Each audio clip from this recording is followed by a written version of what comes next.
আসসালামু আলাইকুম গাইস। বউ কথায় কথায় বাপের বাড়ি চলে যায়, ঠিক মতো রান্না বান্না করে না। আপনি বড় বিপদে আছেন, ঠিক মতো খেতে পারেন না। আরে ভাই, আপনার কেন এত টেনশন হবে? আপনি ইনকাম করতে পারেন, পরিবারের দায়িত্ব গ্রহণ করতে পারেন, আর সামান্য রান্না বান্না করতে পারবেন না?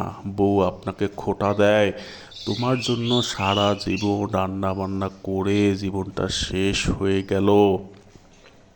বুঝতে চায় না সংসার কি জিনিস। আরে ভাই, এত টেনশন কেন? আমার রেসিপিগুলো দেখুন, কত স্বল্প সময়ে স্বল্প পরিশ্রমে সুন্দর করে সুস্বাদু রান্না আমি করি। ভাই, আমিও আপনাদের মতো একজন চাকুরিজীবী, সংসারের দায়িত্ব পালন করি, সাথে আমি রান্না বান্না করি, ঘর পরিষ্কার করে, নিজের কাপড় চোপড় রান্না করি। ভাই, দুনিয়াতে দুই হাত দুই পা থাকতে আর কি লাগে বলেন?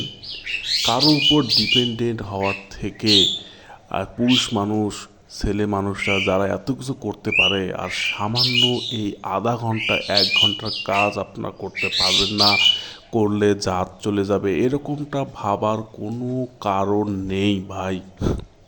এগুলো যত ভাববেন ততই পিছনে পড়ে যাবেন।